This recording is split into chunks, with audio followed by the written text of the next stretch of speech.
It's been one of the great honors for me of my life to get to know Ambassador Yechiel Leiter and to introduce him to you now. Ambassador Yechiel Leiter.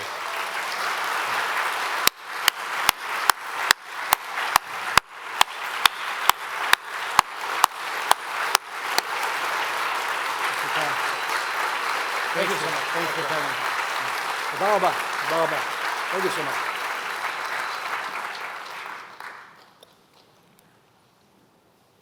Thank you so much for the kind introduction and for allowing me the treat of recharging together with you.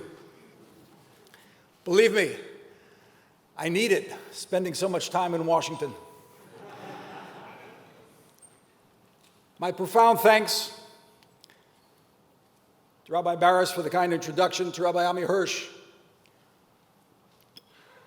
for extending the invitation for me to address this auspicious gathering.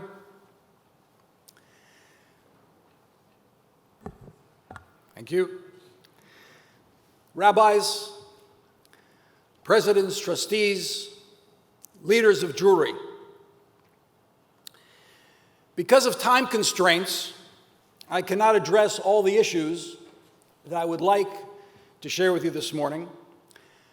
So my remarks should be seen as what we say in the Talmud, midin mashahu, just something, to be yotze yedei chuvah. And first, some housekeeping. I'd like to address my recent comments that received much publicity. They were uncharacteristic of me because I always prefer to focus on that which unites and keep controversy behind closed doors. But there are exceptions. We are living at a time when the Jewish people are under siege. And I make exceptions when I feel that the great promise of Zionism is being betrayed. I make these exceptions even if it means calling out our own. I do so because I feel that it's my responsibility. It is a very weighty responsibility. That is why I condemn the comments made by Mei Golan and the antics of Itamar Ben-Gvir. I am embarrassed and I am insulted by them. And so long as I speak on behalf of the people of Israel and the United States, I will oppose these behaviors and any others like them publicly.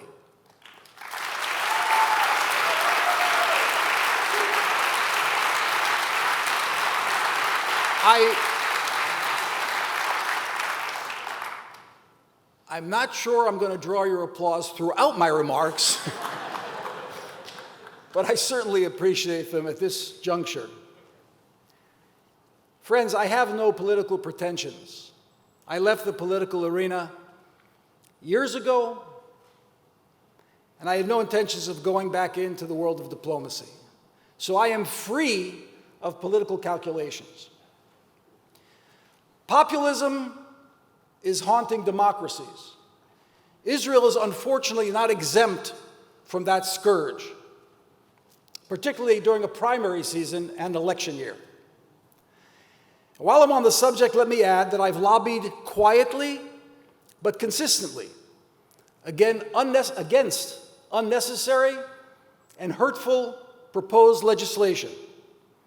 I will use any influence I have to see that such legislation does not pass. I cannot promise you success, but I can promise you every effort that I can muster.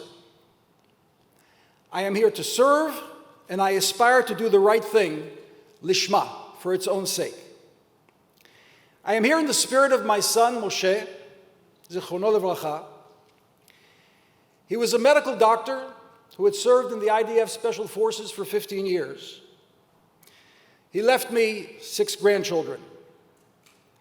He is the reason I agreed when Prime Minister Netanyahu asked me to serve as Israel's ambassador to the United States. When I hesitated, he asked me, "What would your son say?" And that question changed everything. Serving with integrity, with candor, and courage when God gives me the strength is the only way I can go on living. Moshe was an exemplary officer. He was an exemplary unifier. And I strive to carry that remarkable part of his legacy through my every task. At the same time, my son fought for his people with unapologetic pride and determination. Before entering battle, he taught his soldiers to maintain their composure amid the chaos of the battlefield. He would tell his troops to keep repeating in their minds, to keep asking themselves, "Where am I? Where are my friends? And where is the enemy?" Like many times in our history, the Jewish people have now arrived at a crossroads that begs the question, who are we? Who are our friends? And who are our enemies? After October 7th, when the Jewish nation bled, we can no longer afford to be confused about our enemies. The lines must be drawn. We cannot afford to be confused by or ignore those forces emboldening our detractors either. And that brings me to my remarks on J Street, which I know troubled some of you. To those who reached out, whether to voice support or criticism, I thank you. I appreciate the engagement. But here's my position. I believe the tent, as we call it, should be wide and as inclusive as possible. But it cannot be inclusive to those who are contributing to the efforts of those seeking to collapse the tent.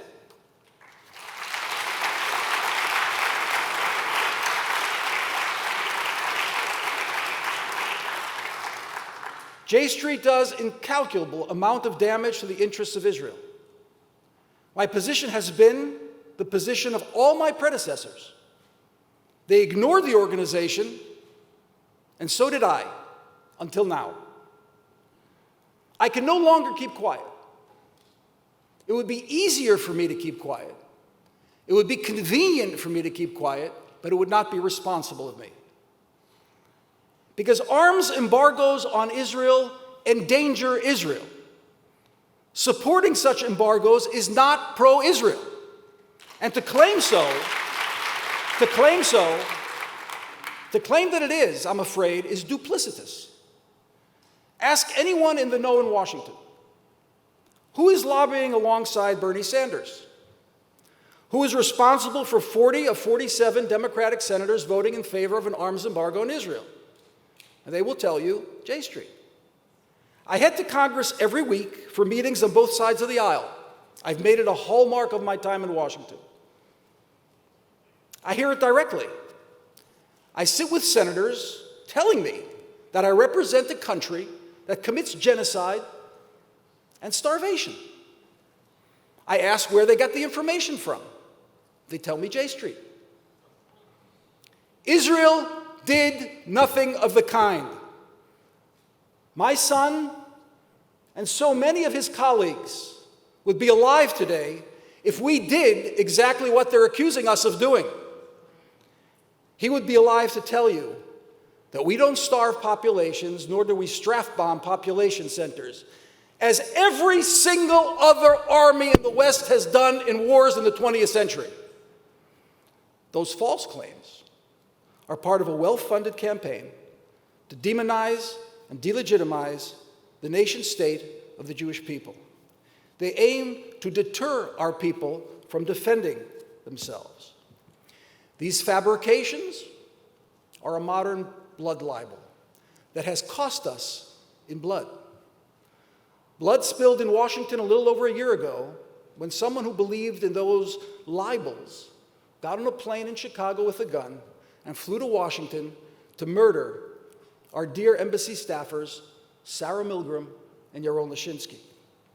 Anyone who pushes such a narrative because they think that Israel should be run differently, and you're perfectly entitled to think that Israel should be run differently. But if you push that narrative of the blood libel because you think Israel should be run differently, you're playing a very dangerous game with human lives. Anyone who pushes such a narrative is decidedly not pro-Israel.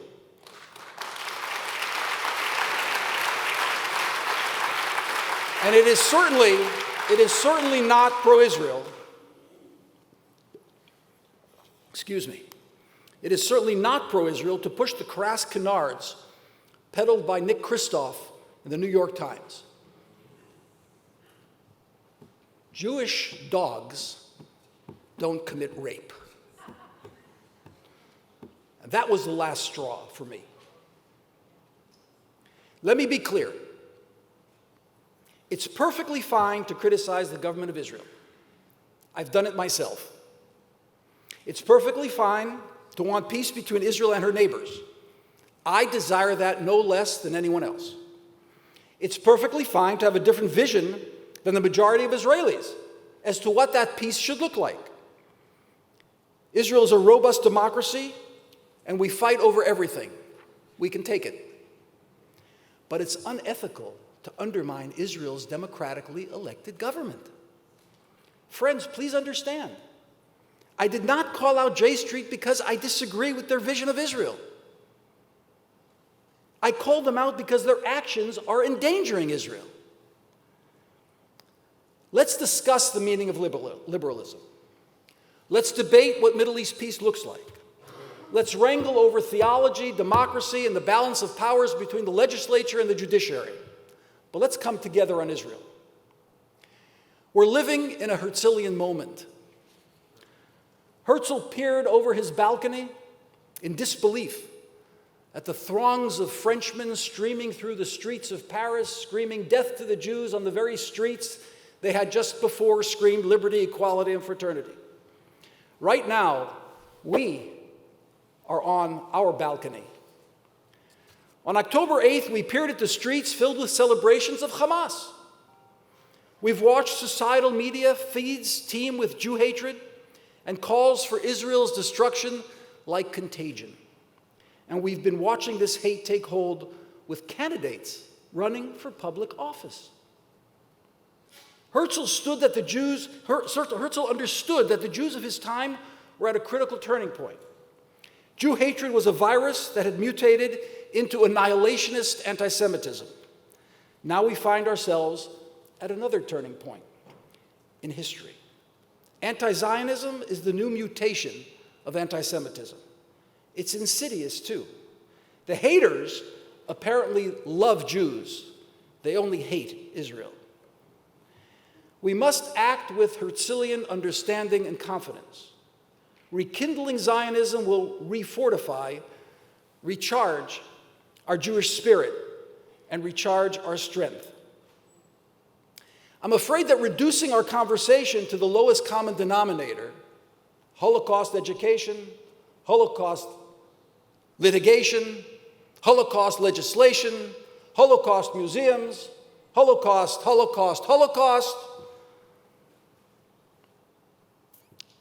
and then concentrating on the standardized definition of anti-Semitism, it will not engage our youth. It will not engage our youth. And it will not bring our detractors to a greater understanding of who we are. We won't evoke sympathy by that lowest common denominator of Holocaust studies. This past November marked 50 years since the Zionism equals racism resolution at the United Nations. In his speech condemning the declaration, U.S. Ambassador Daniel Patrick Moynihan warned that, quote, "a great evil has been loosed upon the world." He continued, quote, "the abomination of anti-Semitism has been given the appearance of international sanction." That, for him, was anti-Zionism. He condemned it as a lie, quote, "a political lie of a variety well known to the 20th century." And now, in the 21st century, this great evil enjoys not only international sanction, but sanction from congressional candidates, podcasters, university professors, and administrators. And it is being passed on to the next generation of our children. Reacting to the hate, some Jews, and this is the role of leadership, some Jews tend to play down their Zionism. They don't want to be recharged. They think that distancing themselves from Israel will distance anti-Semitism from them. We know that doesn't work. So I want to suggest that our response must be just the opposite. And this is why I am so happy to be here with you this morning, because I think that we can do this together. I think we have to embrace exactly that which is being rejected, and we have to validate exactly that which is being invalidated. We need to recharge the Zionist spirit with what Max Nordau called muscular Judaism. The anti-Semitism that Herzl and Nordau understood was an outgrowth of societal upheaval caused by the Industrial Revolution. Anti-Semitism always has to do with a sense of human alienation, political stress, and cultural chaos. Anti-Semitism's current mutation also follows an unsettling technological revolution, an information deluge, dramatic societal change, and an erasure of national identity. Israel, my brothers and sisters, is different. It defies the tides and it defies the trends. Israel has been playing a leading role in technological advancement, but it has not lost its sense of purpose or meaning. We are constantly involved with what Erich Fromm called a search for a human technology. Our people fight for our homeland and our survival. On October 7th, thousands and thousands of young men and women raced into the line of fire to save the country from Hamas barbarism. People naturally run away from danger, not this generation of young Jews. They took responsibility when the chain of command was broken and communications were down. They fought with calm and confidence in the perfect storm. The Hashmonaim were a small band, small group. I think they'd be amazed to see our youth today in uniform. So because of this, I want to express my confidence in the future. There has never been such a generation as great as this one. I want to say that again. There's never been a generation of Jews as great as this one. For 2.5 years, this generation has continued to protect and defend our country in a 7-front war against Iran and its proxies. Hundreds of thousands have left their homes, their families, and their jobs to ensure our future. Hundreds of days of miluim by hundreds of thousands of people. And the end is not yet in sight.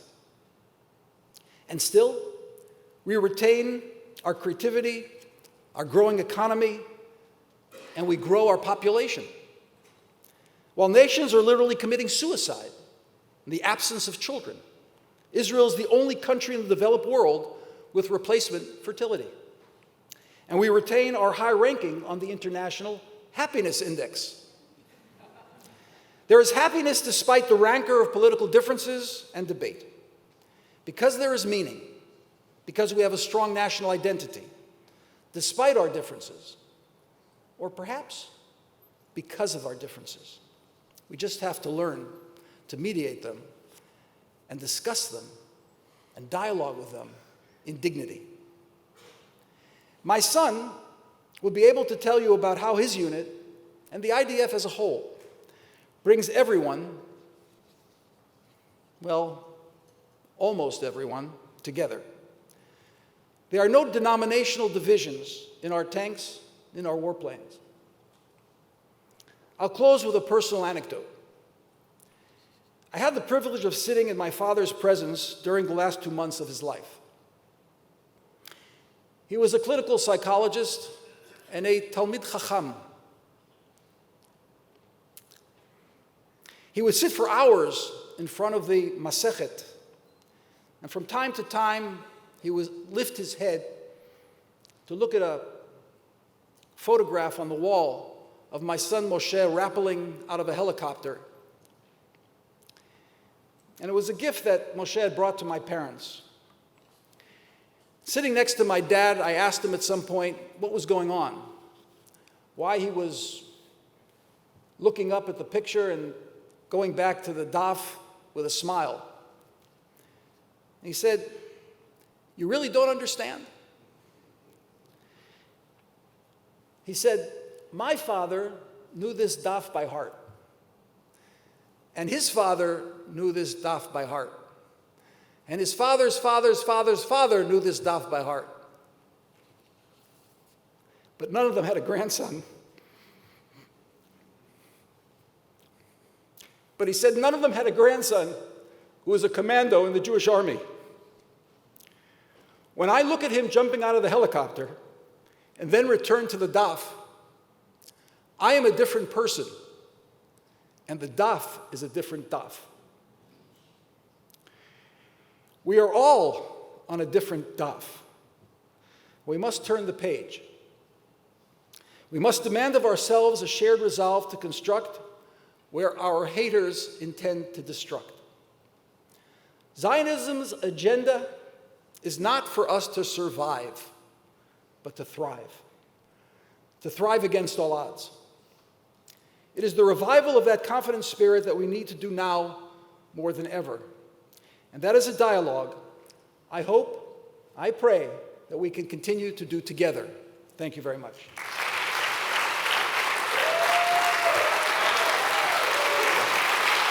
Toda rabah. Thank you very much. Thank you. Toda rabah. Toda rabah.